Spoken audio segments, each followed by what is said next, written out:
This episode of Inside Golf Podcast is brought to you by Inside Sports Network.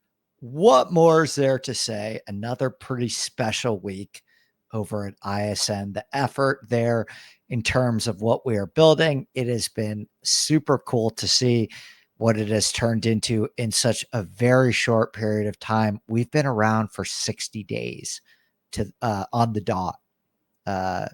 This is March 2nd now, really. So 61 days. And of course, I'm biased, but I truly believe now that we've gotten to the point where if you are not in this Discord reading about the golf course conditions, I mean, truly all of the shock and surprise at the Honda scoring conditions, it was not a shock to us. We break down the golf course every single week at the most in-depth level possible. We predict the scoring average.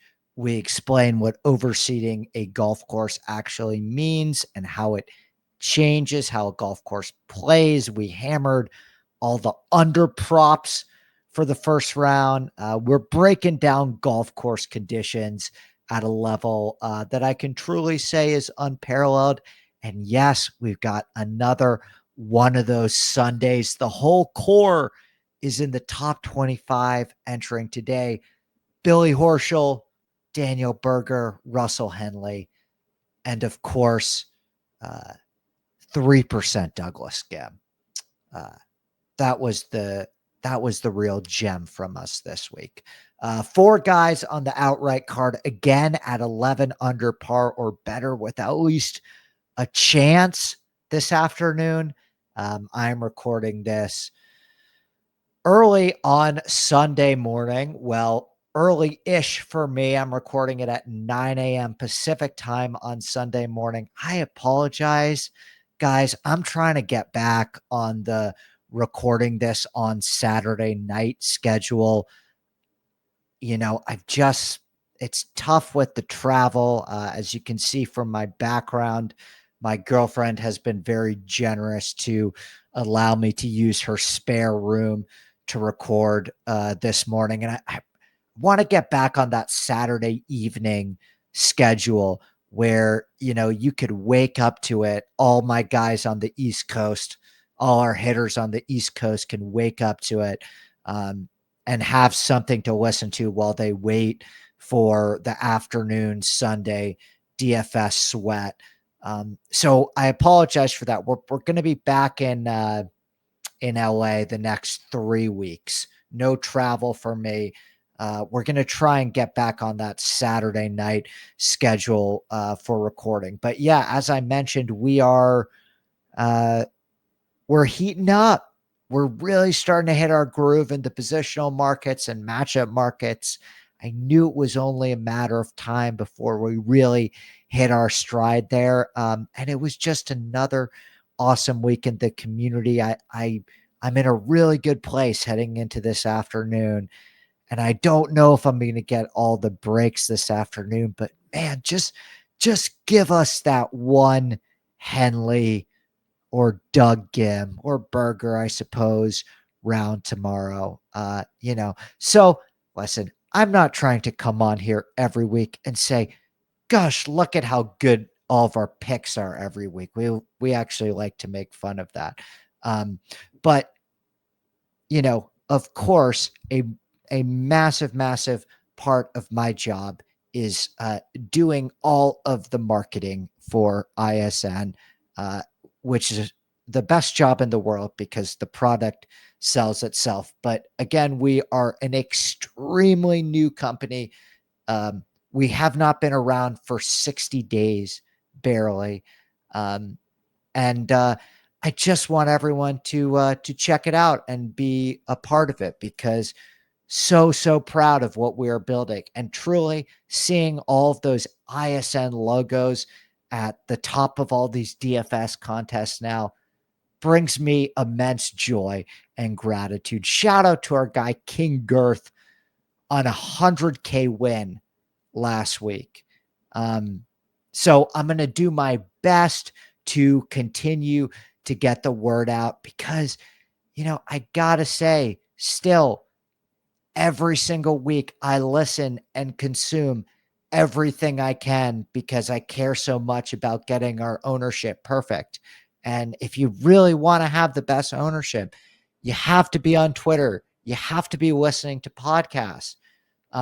You have to be looking closely at the betting market, okay, and figuring out trends and how people are building, and what players are catching steam in the betting markets, and understanding, gosh, there are a lot of people that just play this way and they're going to steam chase in the betting markets. And there are a lot of people that are just going to follow this podcast. And, there are, of course, a lot of people in our community. We have a 24/7 active Discord where I get such a great sense of how people are thinking this week.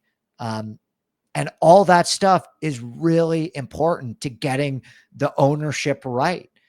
And there's still places out there that are, get like ownership 10 percentage points off of like some of the most popular players. And so, I always say, if you want to give us a shot, at least just for the ownership stuff, try us out for a week. Compare our ownership to what you are previously using.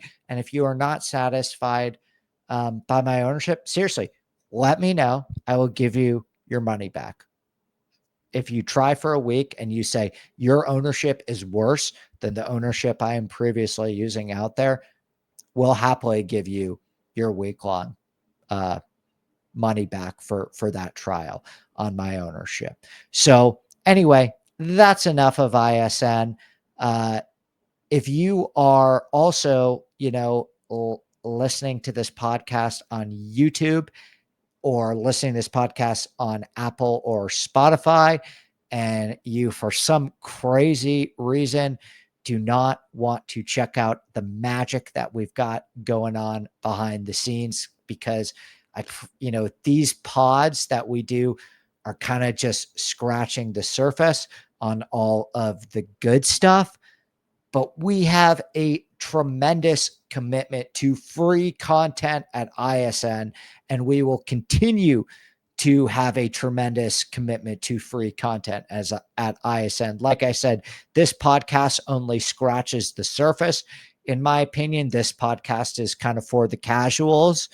We go far more in depth in the Discord and with the articles, but I still believe that this podcast, as well as all of the podcasts that we have on the network, in terms of what Twitterless Steve and Boston Capper are doing as well, it's a far more in-depth level of analysis than what most people are charging for behind the paywall. And we will continue to keep these podcasts free. So, if this podcast helps you at all and you want to throw a like or subscribe on YouTube, leave a review on Apple Podcasts, that is all very good evidence for me to try and continue to convince my team that this podcast should be behind the paywall and I'm not giving up too much. That stuff really helps and means more than in terms of even just a simple share on Twitter or a like on YouTube or a comment. Hey, this is helpful. I really like this info on the golf course and on the players. That stuff means more than So anyway, let's move on. Honda Classic. Okay. I'm not going to do a whole thing. I'm not going to do a whole thing on the Honda Classic. Like I said, I'm recording this from Northern California, and I'm about to catch a flight in a few hours back to LA. So I want to pack in as much info possible on Bay Hill, because this is an awesome event with the signature field, the best field we've had all season. Now that we have Xander back, it probably is the best field that we have all season. And I'm just really excited to talk about this golf course. Bay Hill is a really interesting one. I'm not sure it's good, but it's interesting. And I've kind of grown to believe that it might be the best overall test of skill on the PGA Tour. in the right conditions. I know my friend Joseph Lamagna just turned off the podcast right now. Uh, and trust me, I am not arguing that this golf course is anything special architecturally. I know it's not. I am simply arguing that this, along with Muirfield Village, probably are the best overall tests of professional golf. It's certainly the best test of overall driving, in my opinion. And I have kind of a strong opinion on how things are going to play out at the top of the leaderboard this week. So, I think my opinions on the overseed of the Honda and how that golf course and tournament have changed both culturally and in setup are well documented. I could do a whole podcast on this, and I will sometime. I think some of the conversations that have spawned from a lot of my tweets and other tweets about this are really fascinating discussions, just in terms of like what types of fans are most valuable to the PGA Tour. Who should the PGA Tour really be marketing to?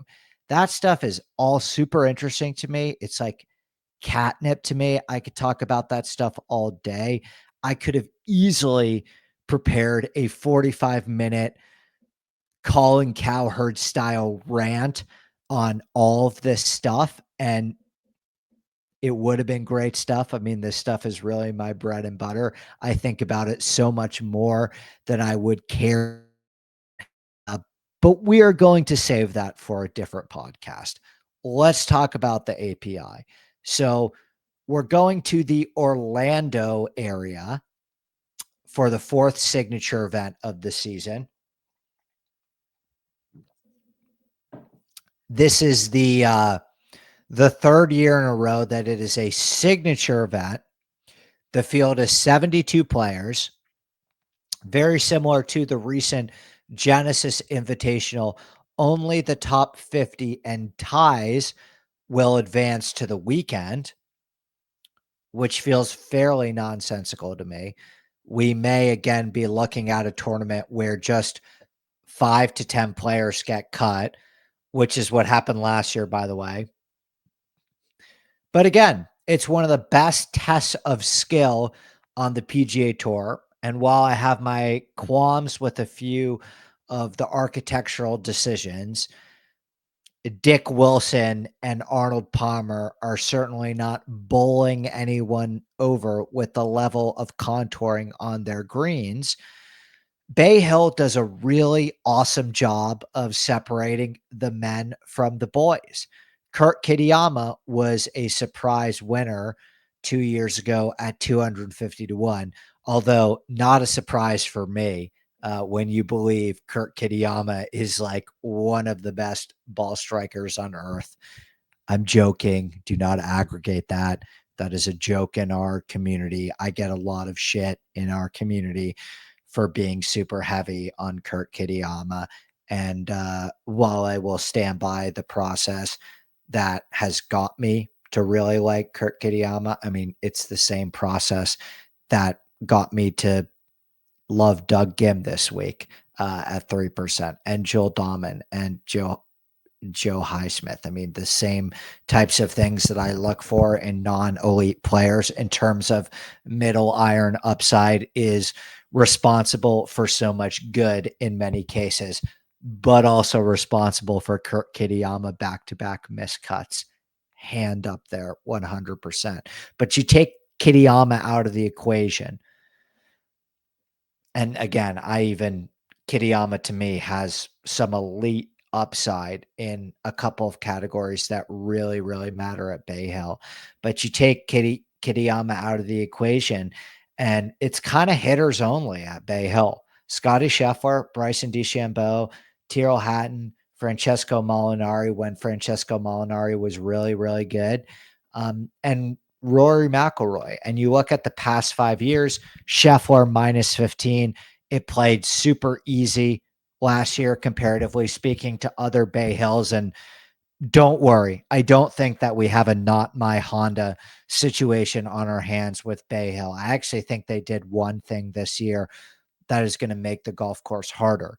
But you get Scheffler -15, Kitayama -9, Scheffler -5, Bryson -11, Hatton -4. The Hatton year was insane. I don't know if anyone remembers that in 2020, the Hatton year where it played 3.5 strokes over par in round 4. That golf course was impossible. It was impossible to stop balls on the green. And 2022 actually came semi close to that as well. If you remember the year that Scottie Scheffler won over Horschel, Hatton, Hovland, I had Hovland. Um, and I may have him again this week for what it's worth.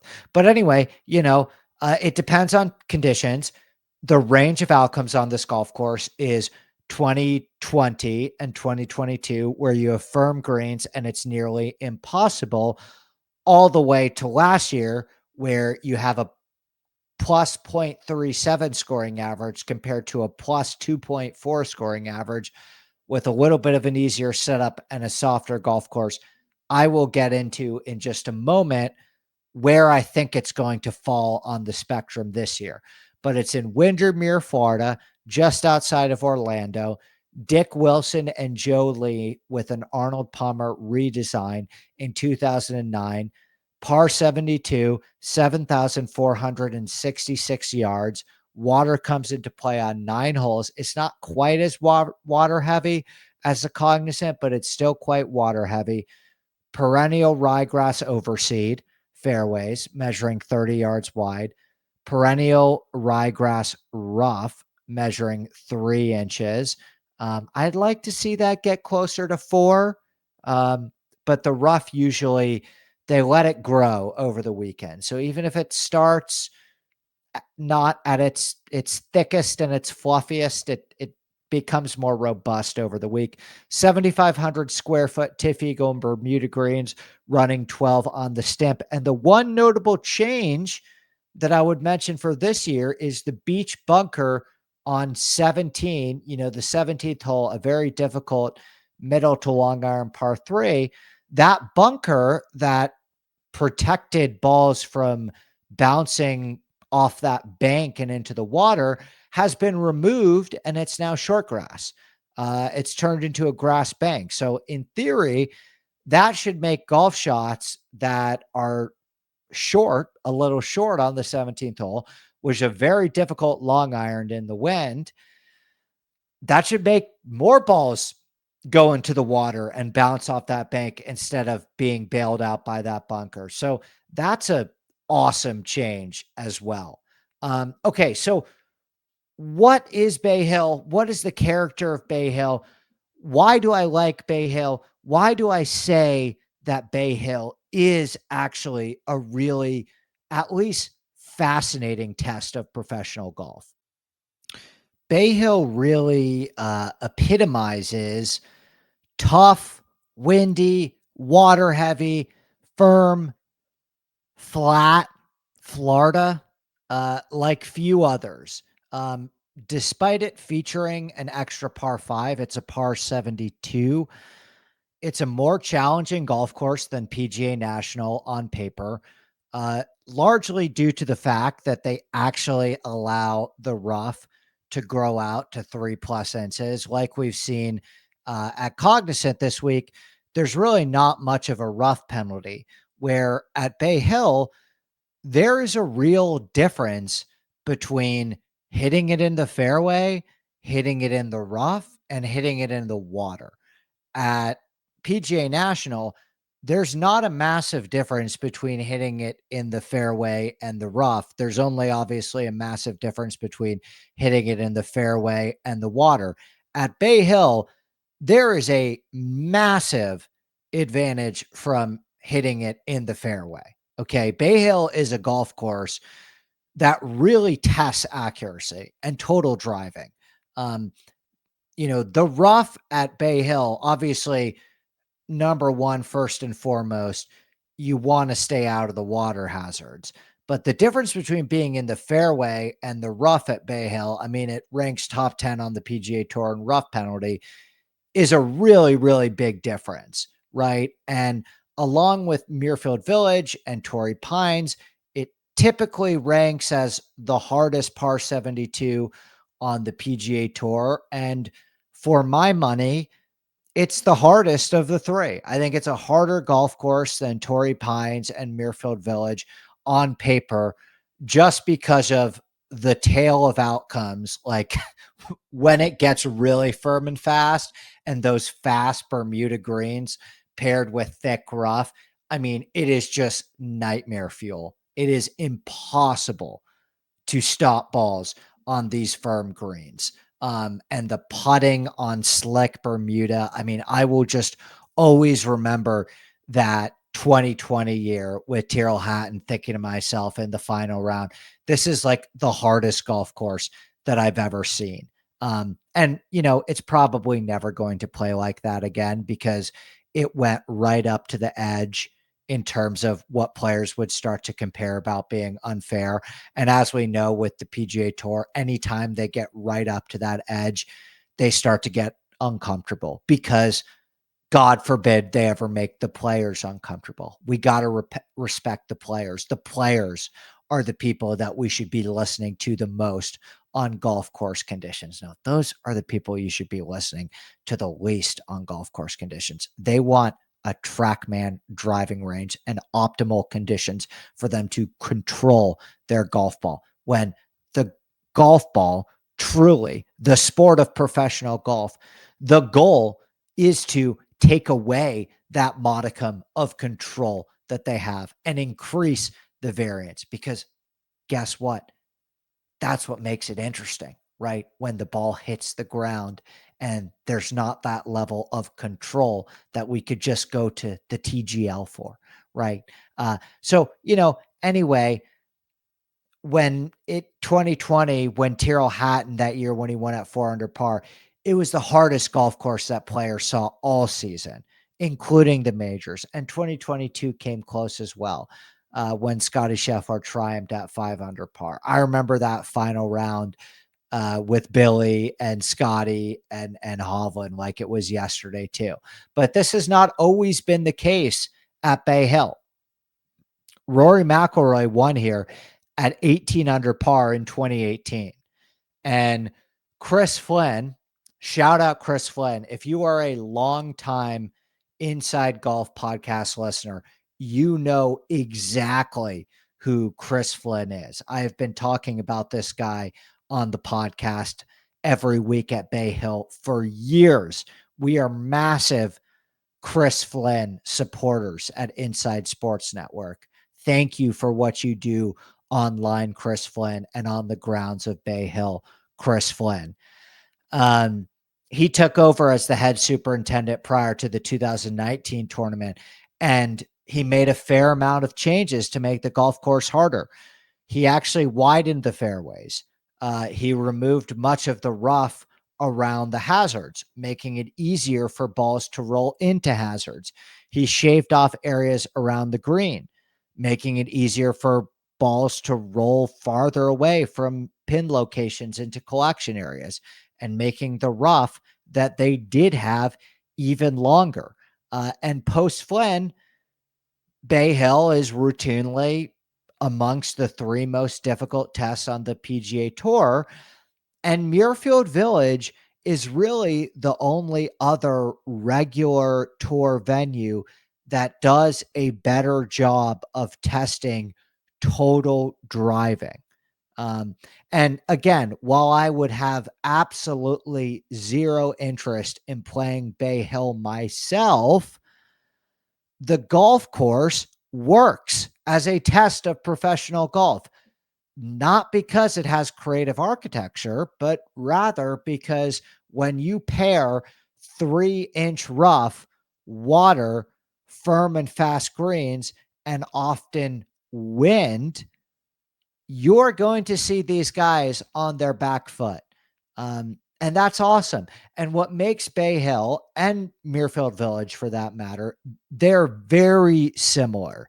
In terms of like all the comps of the long, difficult golf course on the PGA Tour, the major venues, Muirfield Village and Bay Hill are really the most similar to each other. The biggest difference, obviously, is the agronomy. But in terms of the way that Muirfield Village and Bay Hill test total driving, right? Those are both two golf courses, which is very rare. Torrey Pines is not this way. Torrey Pines penalizes a 3-yard miss and a 20-yard miss fairly similarly. Muirfield Village and Bay Hill do not. Muirfield Village and Bay Hill penalize a big miss, water, a small miss, thick rough, and a fairway very differently. Okay. Torrey Pines tests, a big miss at Torrey Pines is very similar to a small miss at Torrey Pines. And that is not the case at Bay Hill or Muirfield Village, which is why those two golf courses are the best tests of total driving on the PGA Tour. They obviously test distance because it's a really long golf course, right? So the least amount of long irons that you can give yourself at Bay Hill, the better. You've got over 30% of approach shots coming from over 200 yards, and you can gain a significant advantage on this golf course by playing well on the par fives. I mean, the par fives, you really need to score and take advantage with your power and long iron play on the par fives at Bay Hill. But the reason, again, like I said, that it is so different from Torrey Pines is that from a driving standpoint, is that this golf course cannot be bludgeoned to death like Torrey Pines, or I shouldn't say it can't be bludgeoned to death. It can be bludgeoned to death, and it is still one of the most distance biased golf courses on the PGA Tour. The biggest difference is that there actually is a very big difference between the small miss and the big miss at Bay Hill. And those players who are super hyper accurate, like why has Corey Connors been so good here? I actually think it's a good Morikawa golf course. I think he'll be lower owned in DFS, and I'm certainly not going to bet him, but I wouldn't rule out Colin Morikawa on this golf course. My only concern with Morikawa is the long iron play out of thick rough. But you can gain, we see it every year with Corey Connors, you can gain a significant advantage on this golf course by ensuring yourself hitting a bunch of fairways. It's actually a lot like Marco Simone in that way. Shout out Ludwig and Hovland, who I love at this golf course every year. I mean, I bet Ludwig and Hovland at this golf course every single year, and I'm not even sure I'm going to stop this year. But it's very similar to Marco Simone. It tests distance and accuracy somewhat equally. Give me a balanced skill profile at Bay Hill with a more focused emphasis on total driving and long iron play over a pure power profile that I'm more inclined to love at Torrey Pines 7 days a week and twice on Sunday. And what was interesting to me is you look at the 10 best players at Bay Hill over the past 15 years. Okay. So this is minimum 10 rounds. Okay. So you have to have played the golf course at least 3 times. Who have been the 10 best players over the last 15 years? Scottie Scheffler, Tiger Woods, Bryson DeChambeau, Rory McIlroy, Tyrrell Hatton, Jordan Spieth, Sung J M, Max Homa, Francesco Molinari, Sergio Garcia. Okay. All of those players, just right off the bat, are hitters only. Okay. Great, great golfers at their peak. Okay. I know that Homa, Francesco Molinari, Sergio, and even Spieth aren't playing their best golf at the moment. But like, this was a golf course where the best version of Francesco Molinari, the best version of Sergio Garcia, the best version of Max Homa were able to separate. And you look at that list, and the only three players that are true bombers of the golf ball, Bryson, Rory, and Tiger. The rest of the list is made of elite approach players with great total driving, not just long driving, but great total driving. And in some cases, your Sung Jays, your Molinaris, your Sergios are incredibly accurate and excellent scrambling ability. I mean, all these guys have excellent scrambling ability. Interestingly enough, none of these players are known as elite putters outside of maybe M and Spieth at times. Yet for the most part, Bay Hill is the toughest tee to green test on tour. And substandard tee to green players will be exposed quickly. Every single year, there's going to be one player, just like Brian Campbell at Vedanta Vallarta, that completely breaks the mold. You know, Brendan Todd finishing T6 here last year with like horrendous total driving and substandard iron play. And he just chipped everything in and made every putt. There's going to be one of those guys in the top 10 every single year. But be my guest in trying to guess which of those guys is going to crack the code and overcome all of the obstacles in their way at Bay Hill. Because for a player like Brendan Todd or Brian Campbell, this is like as nightmare fuel as it comes for these guys. Bay Hill, like most US Open venues, is a long irons and total driving golf course through and through. But it's also a bit of a scrambling golf course, right? A bit of a grinding golf course. Peruse a little farther down the true strokes gained ranking, and you start to run into players like Matt Fitzpatrick, Christian Bezadenhout. God, Kyle's pronunciation of Christian Bezadenhout on the Wednesday night show was something else. I'm still thinking about that. He made the cut, I believe, this year. Shout out Kyle and Lucas Herbert, as well as your Tommy Fleetwoods, who I love this week. But I wonder if, as a core play, top 5 for us at Torrey Pines, do we hop off? Tommy Fleetwood and Jordan Spieth, all these guys are great, tough conditions guys. They're great scramblers. And so on the surface, in my opinion, and this is why I love this golf course for pro golf, and I love handicapping it every year. I love betting on this event. And I think I'll talk about it in a second when we get to the model. I think that we have the potential for something really cool to happen this year. I'm going to go out on a limb and make a prediction.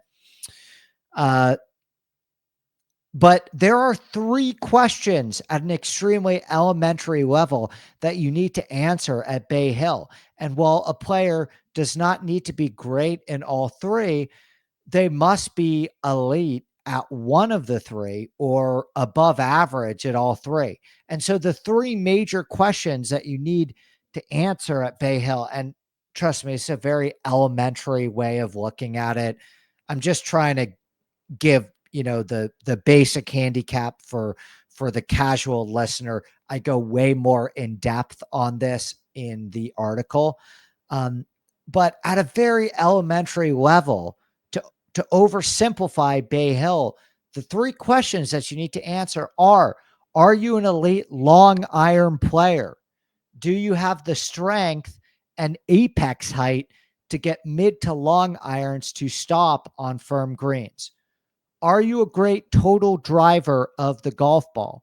Can you yield an advantage either with elite distance, Bryson and Rory, or elite accuracy, Connors and Morikawa, or even better, are you above average at both?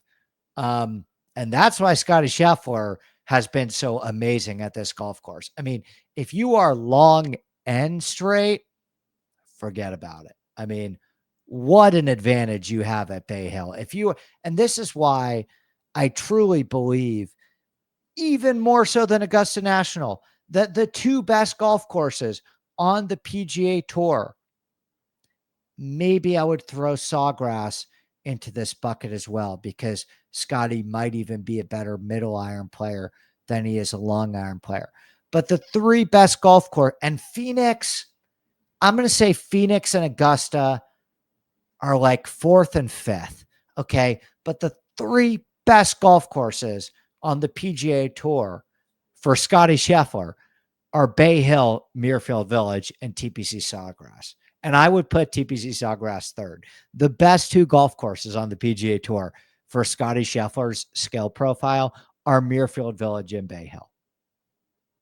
And, I think Scottie's winning this week. We'll get there. Hot take, I know, right? And then question number 3, are you a great scrambler? Can you either chip the ball to tap in range consistently out of thick rough, or make a very high percentage of 4 to 8 footers on fast, grainy Bermuda greens? And I actually believe putting is devalued this week just because it is such a difficult and important tee to green test that, like, putting is the least of my concerns here. And you scan through the best players at Bay Hill.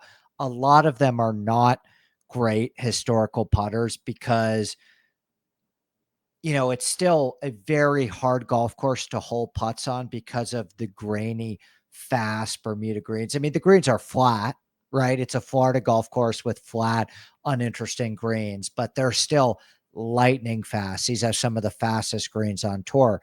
But I always still devalue putting at Bay Hill just because the tee to green test is so freaking hard.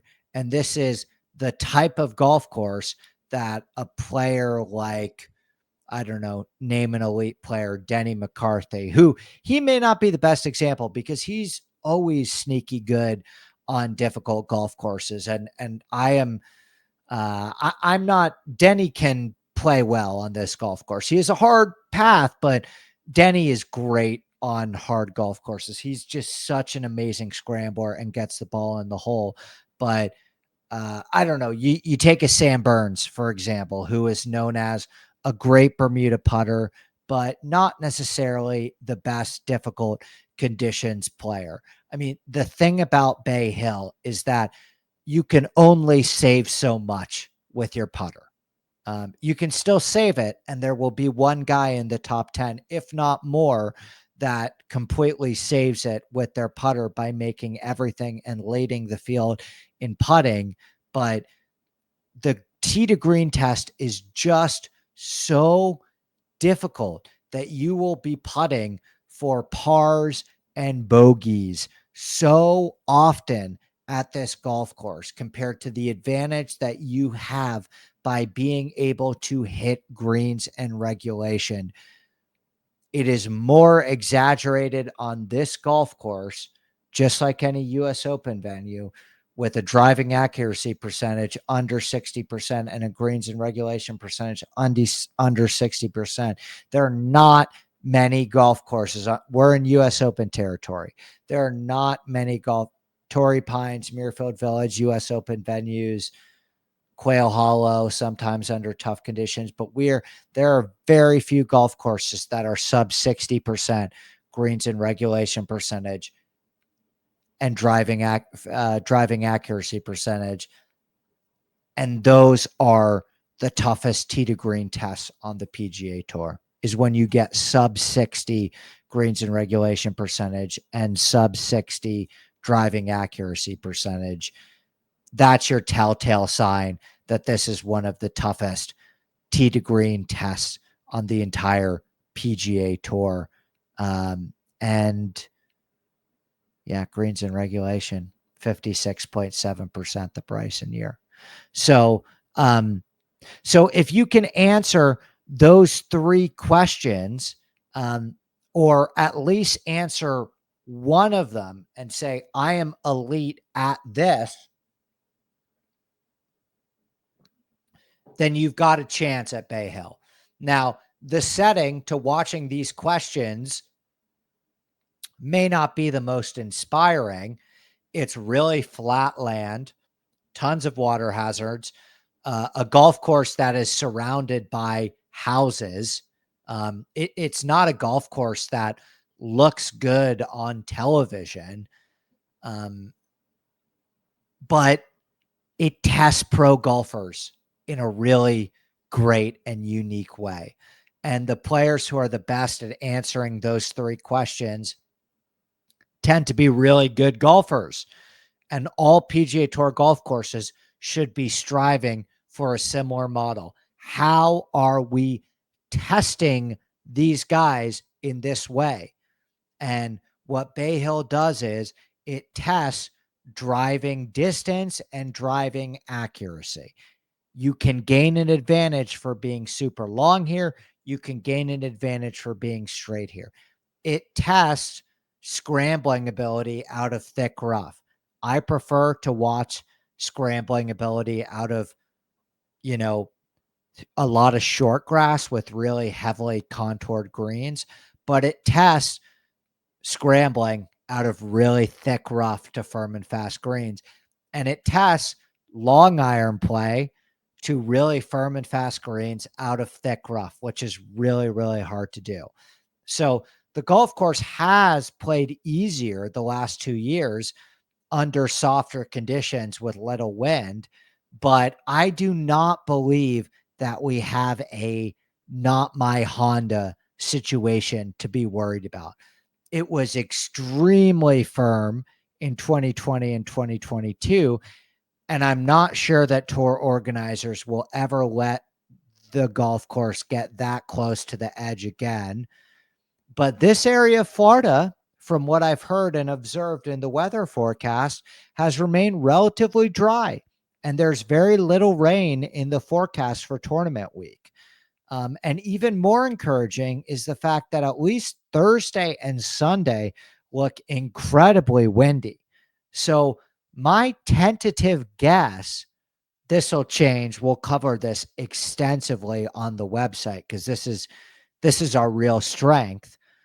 But my tentative guess on Sunday morning is scoring conditions that are very similar to Bryson winning in 2021. 1.1 scoring average and Bryson winning at 11 under par. But again, be sure to stay updated with the Discord for weather updates. We will be crushing the scoring props every single week at ISN, our biggest edge. We'll be locked in as always. So let's take a quick break and then run through my model and my early leans. Okay, we are back. I'm going to run through the top 20 in the model and then I'm going to talk about it because I have a take this week. But let's run through it. Remember, 70-man field. Number 1, Rory McIlroy. Number 2, Scottie Scheffler. Number 3, Xander Schauffele. Xander's return. Number 4, Sungjae Im. Interesting flop lag spot for Sungjae Im. He's been phenomenal at Bay Hill. I really love this golf course for him. I think I'm going back to Sungjae. Number 5, Victor Hovland. Ooh. I bet Victor Hovland at Bay Hill every single year. When Victor Hovland is at his best, this is as close to a perfect setup for Victor Hovland as it gets. He is long and straight. I mean, he is one of the best total drivers of the golf ball in the game in terms of combining distance and accuracy. He is an phenomenally good long iron player out of thick rough, right? And for whatever reason, I don't know if the motion in terms of the technique of chipping out of thick rough is demonstrably easier for Victor Hovland um, than chipping off out of short grass. But for whatever reason, Victor Hovland always seems to play his best golf on golf courses with very thick greenside rough. Bay Hill, thick greenside rough. Oak Hill, thick greenside rough. Torrey Pines, thick greenside rough. Muirfield Village, thick greenside rough. Olympia Fields, thick greenside rough. Okay. And even Eastlake to a certain extent, thicker, patchier Bermuda rough greenside as opposed to short grass. Okay. So I think this is a perfect golf course for Victor Hovland. Now, is he ready to win yet? Is he close enough? You know, is he close enough to get all of the minor details right to beat a signature field? Probably not. Like, I just don't see Victor Hovland right now being sharp enough to like beat Scottie Scheffler or Rory over the course of 4 days. But will this be Victor Hovland's best finish of the year? You know, his best finish prior was a 22nd at Pebble. This will be Victor Hovland's best finish of the year, in my opinion. He's had another 2 weeks to tinker and hopeful. Generally, with Victor Hovland, tinkering and time isn't a good thing, but I love this golf course for Victor Hovland. If Victor Hovland can get to 70% of the best skill profile of Victor Hovland historically, which is elite long iron play, elite total driving in terms of above average distance and accuracy, and better chipping on golf courses with thick rough, Bay Hill has all of that. Number 6, Patrick Cantlay. Number 7, Hideki Matsuyama. Number 8, Ludwig Aubert. And it is the same reason why I love Vic. I mean, last year I bet Hovland and Ludwig at this event. Neither worked out, but that's a very suitable card this week. Ludwig, do I think he's going back to back Siggies is kind of a big ask. Okay. But this is a perfect golf course for Ludwig. It's an even better golf course for Ludwig than Torrey Pines because he has more long-term success on Bermuda. He's been unbelievable on fast greens. I mean, you look at some of, Ludwig putted excellent at Augusta National and Pinehurst. Pinehurst, you get these thick or these fast, super firm, fast Tiff Eagle or Champion Bermuda, Tiff Eagle Bermuda greens. And he's putted great at these. He's putted great at Bay Hill. He's great on fast greens. He's a phenomenal long iron player. He's a great total driver of the golf ball. I couldn't think of a better golf course on tour for Ludwig. Now I don't know if he's going to win back-to-back Siggies, but what a great golf course for Ludwig. Number 9, Tommy Fleetwood. I love Tommy Fleetwood this week in terms of just like a guy that gets the ball in the hole on difficult golf courses. Okay. Tommy Fleetwood, his iron play as well, when you combine the DP World Tour stuff, has been off the charts. I mean, he was a core play for us in his last start at Torrey Pines, where he finished top 5. I don't know if, I don't know if we want to get greedy and take one more bite out of the apple with Tommy here. But man, what a great golf course for Tommy Fleetwood. He's driving it really straight too right now as well, and then 10 through 20, Russell Henley, Adam Scott, Maverick McNeely, Ben Griffin. Gosh, the Ben Griffin thing is insane to me. I mean, the guy just, he's 15% owned this week. I didn't play him in DFS. I put a top 20 on him. You know, he's played not, this is gonna be his 9th week in a row, and he just casually notches a top 20 like 80% of the time, dating back to the fall swing. Doesn't matter the golf course for Ben Griffin. Long, easy, hard, doesn't matter. He's just top 20 like 80% of the time, dating back to the fall swing. He plays every single week. 14, Justin Thomas. Something is happening with Justin Thomas's irons. Okay. He has gained 13 strokes on approach over his last 2 events. This is the best that Justin Thomas has hit his irons in a really, really long time.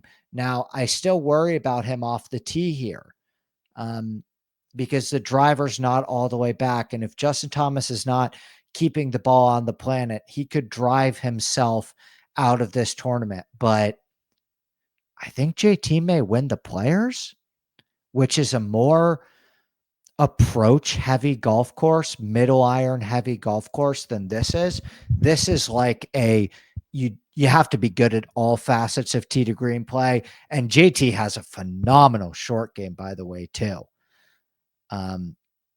But something's happening with JT's irons. I just still worry about him a little bit.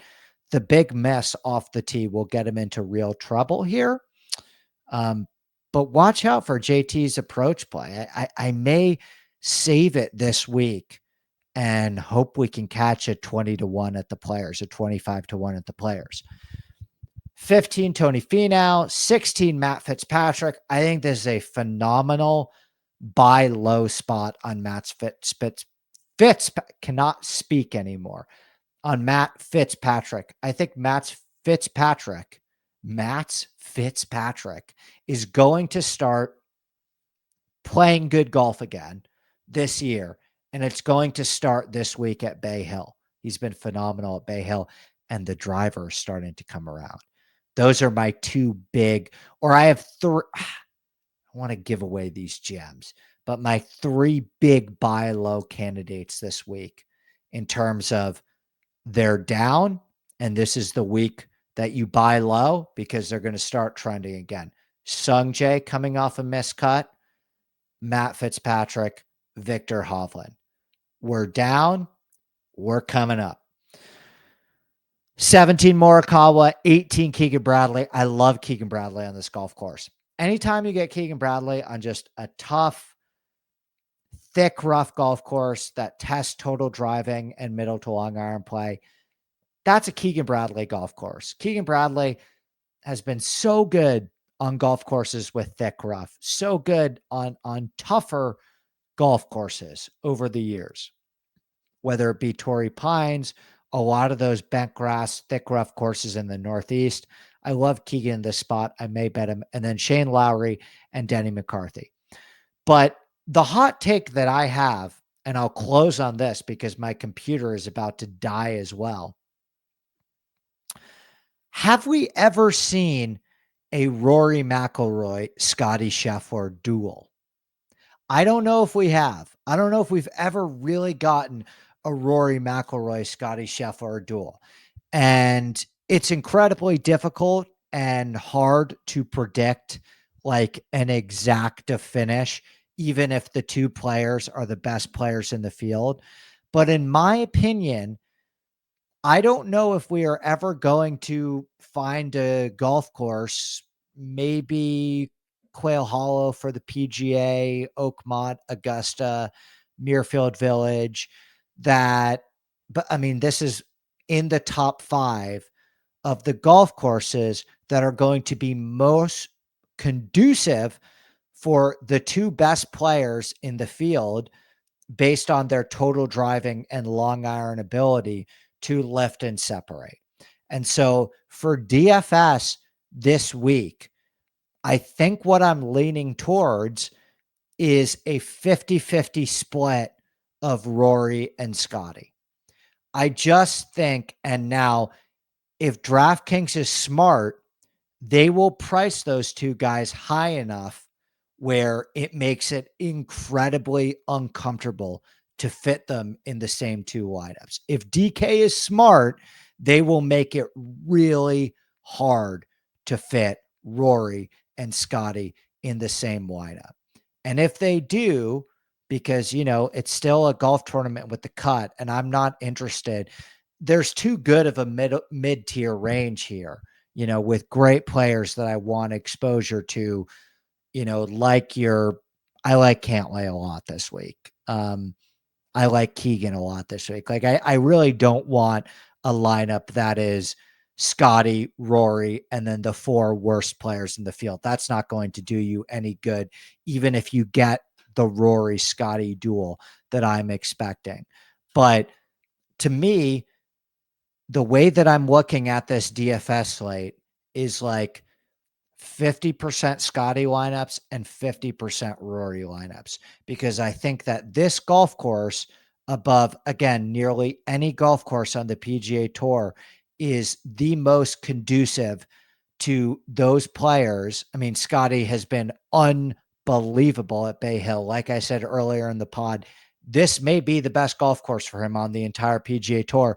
And Rory's not far behind. I mean, Rory is not as accurate off the tee as Scottie Scheffler, but he is so long that if he just drives it with some modicum of accuracy and stays out of the hazards and does not make incredibly stupid decisions and takes advantage of the par fives like he should be doing on this golf course, I think this is like the best chance for us to get a real Rory Scottie duel. And we haven't really gotten it yet, man. We haven't. I mean, and I don't think there'll ever be like a true two-man duel. We kind of got that between Rory and Scottie at Quail Hollow, and then Rory completely dog walked him on the back nine.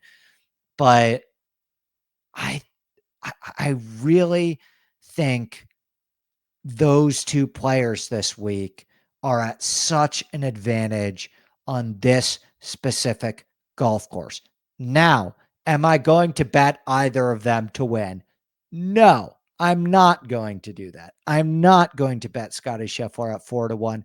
I'm not going to bet Rory McIlroy at 7-1. Although I would consider betting Rory at like 8-1 here, or 9-1, I suppose. But I really think Scottie's going to win. Like, if I was going to make a giant rule breaking bet at the top, I would rather break the rules and bet Scottie, because I still think Scottie is going to beat Rory this week. Now, Rory and Scottie, it's not really an either or case. They're not always in the same price range. It's not, it's not Rory or Scottie this week. If Scottie is 12-3 and Rory is 10-9, that's not Rory or Scottie this week. That's not saying, do I play this guy at 7-8 or this guy at 7-7? They are in different price ranges. But I think the way that I would get exposure to these two guys is 50% of lineups with Scottie. And in those lineups, I'm probably going to build super balanced and have my second man in be a Sungjae or a Keegan. Because I think what's going to happen is, if you play a Rory or a Scottie in every lineup, that's not going to give you the ability to play a shit ton of Ludwig unless, unless we see some really weak pricing, and you could play a lot of Scottie Ludwig lineups or a lot of Rory Ludwig lineups. Ludwig may be the guy that I bet and I play in one and done and fade in DraftKings. But yeah, 50% Scottie lineups and 50% Rory lineups, and the Rory lineups, who will be cheaper than Scottie, then you can pick your second guy in the 9K range. And for me, that player might be Tommy Fleetwood. That player might be Patrick Cantlay. I mean, I'm very interested in terms of like the Morikawa, JT, Cantlay, Hideki discussion that we have every week. I think I like Cantlay the most this week. I just love what I'm seeing from Cantlay. He's finished fourth at this event. He's played really well this season. Um, he's coming off a fifth at Torrey Pines, similar golf course where the ball striking looked great. The driver looked great. He gained 1.5 strokes off the tee. He gained 3.5 on approach. And the putter really, I mean, Cantlay's got to start making some putts. Okay. The reason why Cantlay hasn't won in 2 years is because he doesn't make enough putts anymore the way that he used to. And Cantlay made those putts at Torrey Pines. He gained 6 strokes putting at Torrey Pines. The short game has looked great. He's got a fourth at Bay Hill. The driver's coming around. He is above average distance and above average accuracy. I still have some concerns about the long iron play, but the irons are starting to come around. If Cantlay can gain 3.5 strokes on approach at Torrey Pines, that's good enough for me. If you can give me 3.5 strokes on approach from Cantlay this week, I'm signing for that. Cantlay will be in contention this week at Bay Hill if he has another week where he gains over 3 strokes on approach. So, I think if I'm recapping it, my hot take is that this is the week that we finally see a Rory Scheffler duel. This is the golf course that is most conducive to them separating. Okay. This golf course allows Scottie Scheffler and Rory McIlroy to start on second base. It allows Ludwig and Victor Hovland to start on second base, but I'm hoping I could still play those guys in my Rory Scottie lineups, particularly Hovland. So tremendously high on Rory and Scottie this week. I will be the first to come in and tell you, here's an opportunity to fade Scottie Scheffler. I didn't love him as much at Torrey Pines. I used him in one of my one and dones, but didn't play him in DraftKings at Torrey Pines. This is a way better golf course for Scottie Scheffler than Torrey Pines.